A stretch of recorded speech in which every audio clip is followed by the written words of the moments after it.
I discovered Carvin for the first time with the magical catalogs that showed up in the mail.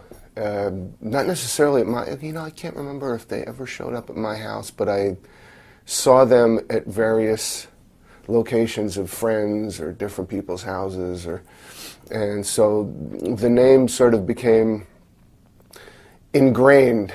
It wasn't real easy to find because there weren't Carvin stores, so unless you ordered it from the catalog, you were pretty much out of luck unless you saw somebody that had one.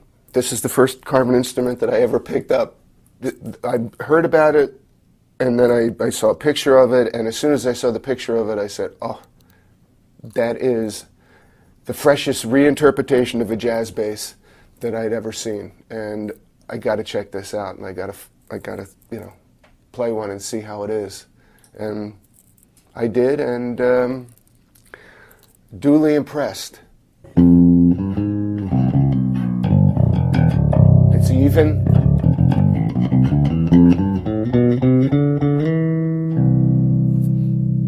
It's just sweet sounding.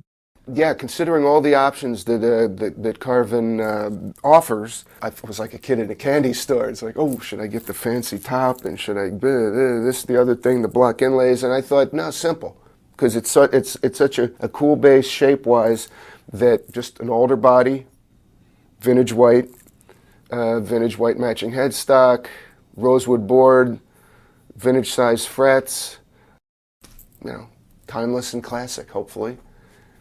Or old like I am, one or the other. You can look at it either way. This works on it, or it sounds great. All the BonJovi bass lines sound correct on this bass.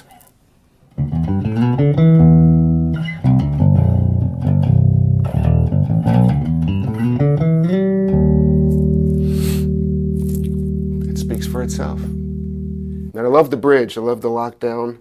It does the job. This is so cool looking, because this is great. I mean, I've played jazz basses before. I don't really even own a jazz bass now. I've gotten more into just a single pickup precision type 5 strings. But this one was, I don't know, it spoke to me. It spoke to me through the airwaves and in pictures, and it felt like home. It felt like home. It played as well as any bass that I have, regardless of price, and it's an amazing deal. Go out and buy them while you can, before the Carvin realizes that they should be charging a lot more money for this. It's a $3,000+ bass for $1,000, give or take, depending on your options.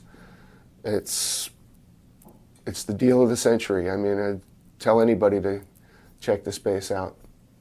Played a show with Richie Sambora for a benefit for Jingle Ball in LA, and there were a bunch of different people on the show. And the house band, Steve Lukather led the house band, and Lee Sklar was the bass player in the house band. So we were running our set down, and Lee was sitting there, and I hadn't seen him in a long while. And I went over to him afterwards and said, "Hi, how you doing?" And he's going, "What is that bass? It sounds amazing." And I said, "It's the new Carvin. What do you think?" And he went, "Wow, it's really great." So I'm imagining that he's already gotten in touch with Carvin to check one out, but he was very, very impressed by it. So I saw it, and that was it, and it was better than I could have ever anticipated.